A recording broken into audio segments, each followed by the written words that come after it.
नमस्कार.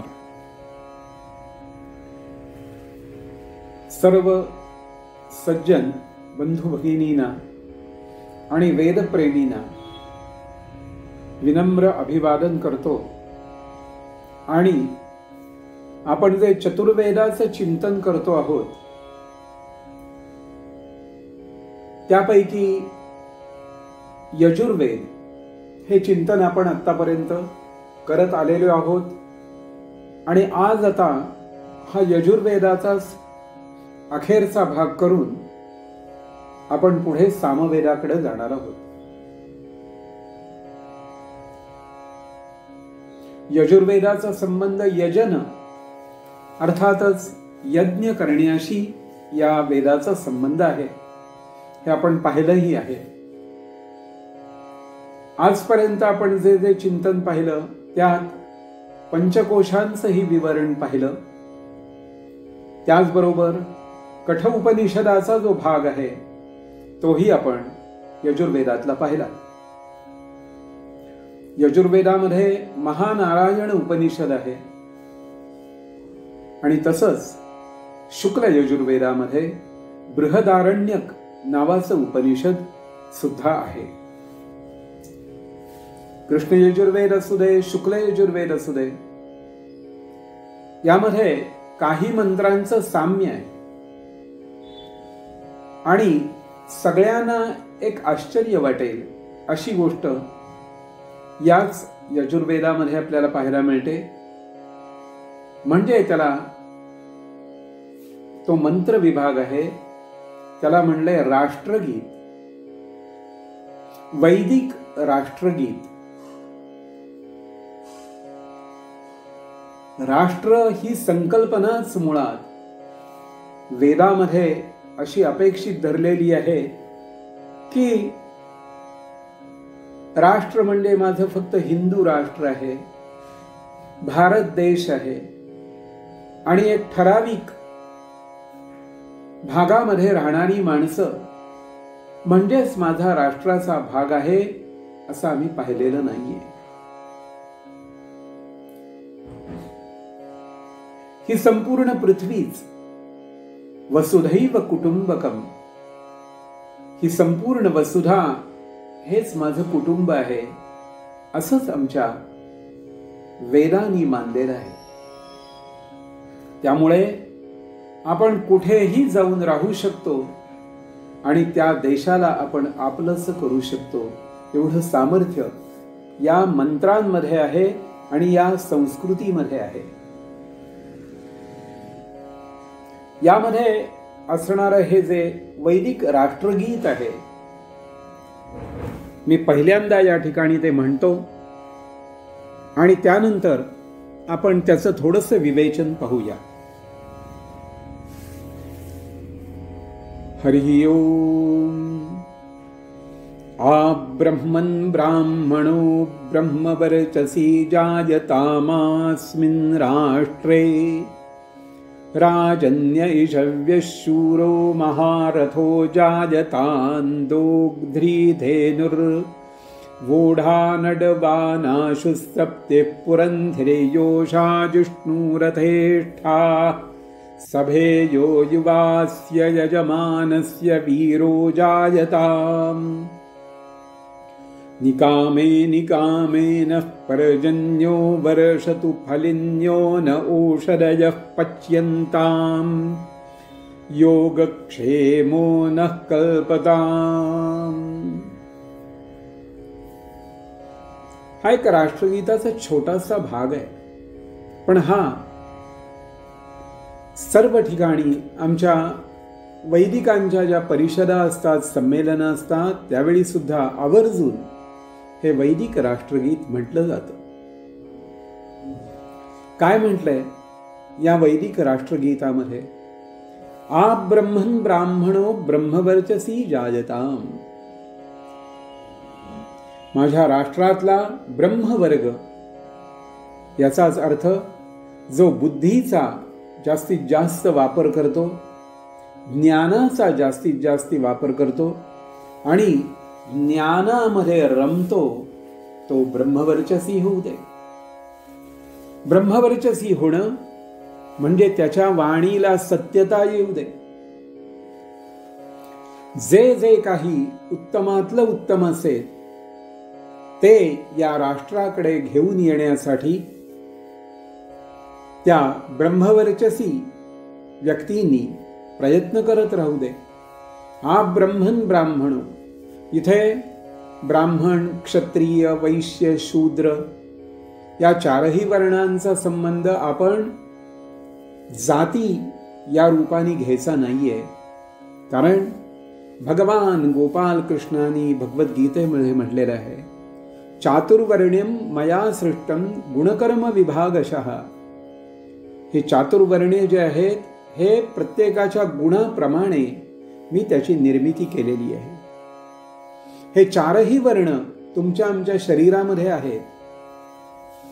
प्रत्येक व्यक्तीचं मस्तक जे आहे हे ब्राह्मण आहे. कारण आपण विचार करतो, चिंतन करतो, ज्ञान प्राप्त करतो हे डोक्याने करतो. आणि त्यामुळे आपल्या शरीराचा मानेच्या वरचा भाग आपण मुंडकं म्हणतो, हा सगळा भाग आहे, हा सगळ्यांचा ब्राह्मणच आहे. मग तो कोणत्याही जातीचा असू दे, धर्माचा असू दे, वर्णाचा असू दे, त्याच्या शरीराचा वरचा भाग हा ब्राह्मण आहे. आ ब्रह्मन ब्राह्मणो ब्रह्मवर्चसी जायता, म्हणजे सर्व लोक हे सत्यवचनी होऊ दे, त्यांच्याकडून सत्कार्य घडत राहू दे, विपरीत विचार त्यांच्या मनातून निघून जाऊ दे, कोणत्याही प्रकारच्या अतिरेकी शक्ती त्यांच्या मनातून निघून जाऊ दे, नैराश्य निघून जाऊ दे. नैराश्यामुळे लोक आत्महत्या करतात. कुठल्याही प्रकारचं नैराश्य निघून जाऊ दे, अशी फार भव्य कल्पना या राष्ट्रगीतात व्यक्त केलेली आहे. आपल्या शरीरातला त्याच्या खालचा भाग म्हणजे मानेपासून तो जो छातीचा भाग आहे पोटापर्यंत, हा सगळा जो आहे हा क्षत्रिय भाग आहे. आणि याच भागाचा वापर करून आपण सगळी जी कामं आहेत ती करत असतो. किंवा प्रतिकार करायचा असला तरी आमचे हातच पुढे येतात. म्हणून क्षत्रियाचा भाग हा आहे. पोटाचा भाग म्हणजे जिथे आपण जेवण करतो आणि ते अन्न पचवतो, नाभीचा भाग, पोटाचा भाग, ओटीपोटाचा भाग आणि प्रजनन जिथून होतं तो भाग, हा सगळा वैश्य भाग येतो. इथून सगळ्या क्रय विक्रय क्रिया चालत असतात. आणि मांडीपासून खालचा जो भाग आहे पावलांपर्यंत हा जो भाग आहे हा शूद्र भाग आहे, हा सेवा करत असतो. डोक्यातून एखादी कल्पना निघाली की इम्प्लिमेंटेशन करण्याकरता पाय पुढे सरसावतात आणि आपण पुढे जात असतो. म्हणून अशा चार वर्णांनी युक्त असणारं जे शरीर आहे ते या राष्ट्रगीतात आणलेलं आहे. आ ब्रह्मन ब्राह्मणो ब्रह्मवर्चसी जायताम, आस्मिन् राष्ट्रे राजन्यैषव्यः. माझ्या राष्ट्रामधले क्षत्रिय जे आहेत हे बलाढ्य होऊ देत, ते युद्धकला निपुण होऊ देत, त्यांना युद्धाची सगळी वेगवेगळी जी कौशल्य आहेत ती आत्मसात करता यावीत. म्हणून क्षत्रिय बलवान पाहिजे, आरेला कार्य करणारा पाहिजे. आमची मिलिटरी ज्यावेळी सशक्त असते त्यावेळी कोणचंही शेजारचं राष्ट्र वाकड्या नजरेने पाहू शकत नाही. गेल्या 60-70 वर्षात मिलिटरीकडे दुर्लक्ष झालं. पण आमच्या या नवीन मोदींच्या यांनी गव्हर्नमेंटनी मिलिटरीवर खूप लक्ष दिलं आणि त्याचा परिणाम आज आपण पाहतोय. शेजारी राष्ट्र आता वचकून आहे. आपण काही करायला गेलो तर आपल्याला चांगला फटका बसेल याची कल्पना आहे. ही सगळी गोष्ट आहे. याकरता राजन्य, क्षत्रिय हा बलाढ्य पाहिजे. आणि राज्यकर्ते वेदानुरूप विचार करणारे असतील ना तर राष्ट्र बलवान झाल्याशिवाय राहणारच नाही. वेदाचा विचार हा सगळ्यात प्रथम राजानी करायला पाहिजे, कारण त्याला संपूर्ण प्रशासन चालवायचं आहे. आणि ते चालवत असताना पाप पुण्य या दोन्ही गोष्टीचा विचार करून राज्य आणि प्रशासन चालवावं लागतं. आणि त्या दृष्टीने आस्मिन् राष्ट्रे राजन्यैषव्यः शूरो महारथो जायताम, ते शूर होऊ दे, महारथी होऊ दे. शूरो महारथो जायताम दोग्ध्री धेनुः, आमच्या संपूर्ण या राष्ट्रामध्ये, आमच्या देशामध्ये भरपूर दूध देणाऱ्या गायी असू दे, उत्तम प्रकारचे असे बैल असू दे, की बैल हे धर्माचं प्रतीक आहे. आणि आमच्या या राष्ट्रामध्ये उत्तम प्रतीचे बैल असू दे, की ज्यांच्यामुळे आमची शेती ही अधिकाधिक संपन्न आणि सुपीक होत जाईल. आज शेतामध्ये ट्रॅक्टर वापरले जातात, इतर ज्या ज्या गोष्टी आहेत, अनेक अवजारं जी आहेत ही इलेक्ट्रिकवरची किंवा पेट्रोलवर डिझेलवर चालणारी आहेत. पण आमच्या पूर्वाचार्यांनी जी गोष्ट पाहिलेली आहे ते म्हणतात, पराधीनता आम्हाला कुठेच नको. आमच्या राष्ट्रातले बैल आहेत, ते कार्य करतील, शेती नांगरायचं काम तेच करतील, आणि शेतीतली सगळी कामं आमचे पशुधन आहे ते करत राहील. आमच्याकडे भरपूर दूध दुभतं असेल. आणि या सगळ्यामुळे राजन्यैषव्यः शूरो महारथो जायताम दोग्ध्री धेनुर्गोढा निर्वाण आशुसप्तिः पुरंधिः, उत्तम अशा प्रकारच्या गृहिणी असतील, उत्तम प्रकारचं अन्न प्रत्येकाच्या मुखामध्ये जाईल. आशुसप्तिः पुरंधिर्योषा जिष्णु रथेष्ठाः सभेयो युवास्य यजमानस्य वीरो जायताम. आमचा जो युवक वर्ग आहे हा अत्यंत उत्तम प्रकारचा होत राहील, की ज्याला पुढची आणि मागची जाण असेल. आमच्या या राष्ट्रातला जो संपूर्ण यौवन युवक वर्ग जो आहे हा उत्तम प्रकारे बलोपासना करेल, विद्येची उपासना करेल, जमिनीची खूप सेवा करेल. आणि त्यामुळे हे राष्ट्र आहे हे खऱ्या अर्थाने सुजलाम सुफलाम होत जाईल.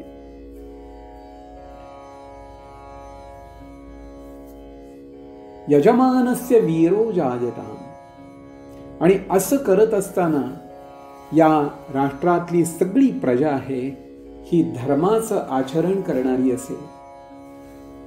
धर्माच्या शिवाय अधर्माने कोणीही जाणार नाही. सर्वजण धर्माचाच वापर करतील, कुठेही चोरी होणार नाही, कुठेही कुठल्याच प्रकारचा अत्याचार होणार नाही, स्त्रिया सुरक्षित राहतील. आणि नवजात अर्भक जी बालकं येतील ती काहीतरी नवीन स्वप्न पाहत येतील, की मला असं घडायचंय, मला असं व्हायचंय, असा विचार करणारी प्रजा पुढे येईल. म्हणून अशा प्रकारचं जे राष्ट्रगीत आहे हे या यजुर्वेदामध्ये, कृष्ण यजुर्वेदामध्ये, शुक्ल यजुर्वेदामध्ये आलेलं आहे. आणि या राष्ट्रगीताचा जर आपण योग्य प्रकारे सन्मान केला, ज्यांना शक्य आहे त्यांनी ते राष्ट्रगीत रोज ऐकलं, श्रवण केलं, तरी सुद्धा आपली बुद्धी जी आहे ही राष्ट्र शक्तीने प्रेरित होईल. आज आम्ही क्रांतिकारक लोक ज्यांनी खऱ्या अर्थाने देशभक्ती केली आहे अशांना विसरून गेलेले आहोत. तर मग आपल्यामध्ये, आपल्या अंतःकरणात देशभक्तीचं बीज येणार कुठून? म्हणून आमच्या बुद्धीला अशी काहीतरी गोष्ट मिळू दे, आमच्या शरीराला अशी काहीतरी गोष्ट मिळू दे की जी बुद्धी, जे शरीर, जी क्रयशक्ती या जमिनीला उपकारक ठरेल. असा अत्यंत महान अशा प्रकारचा विचार या राष्ट्रगीतामध्ये केलेला आहे. आणि असं हे राष्ट्रगीत आज मी इथं म्हटलेलंही आहे. हे राष्ट्रगीत, वैदिक राष्ट्रगीत आपण पुन्हा पुन्हा म्हणत राहूया, ऐकत राहूया. त्याच्यात म्हणलंय, निकामे निकामेन पर्जन्यो वर्षतु. जेव्हा योग्य आहे वेळ, त्या वेळेला पाऊस पडू दे. अवकाळी पाऊस नकोय, योग्य वेळेला पडणारा पाऊस. त्यामुळे येणारी फळं, फुलं आणि सर्व प्रकारच्या फळभाज्या, पालेभाज्या आणि सर्व प्रकारची धान्य ही उत्तम प्रकारे उगवू देत आणि त्यांच्यामध्ये कुठल्याही प्रकारच्या कृमी कीटकांचा उपद्रव होऊ नये, असं या राष्ट्रगीतात म्हटलेलं आहे बरं का. निकामे निकामेन पर्जन्यो वर्षतु, फलिन्यो न ओषधयः पच्यन्ताम, योगक्षेमो न कल्पताम. आणि सर्वांचा योगक्षेम उत्तम प्रकारे होऊ दे, असं या राष्ट्रगीताच्या अखेरीला म्हटलेलं आहे. म्हणून आपण सर्वजणांनी या यजुर्वेदाचं चिंतन ऐकलं आणि या यजुर्वेद चिंतनाची समाप्ती आपण आज या राष्ट्रगीतानी केलेली आहे. पुन्हा पुढचा जो भाग आहे तो आपण सामवेदासाठी पाहणार आहोत. सामवेदात काय सांगितलेलं आहे त्याचाही विचार करणार आहोत. धन्यवाद.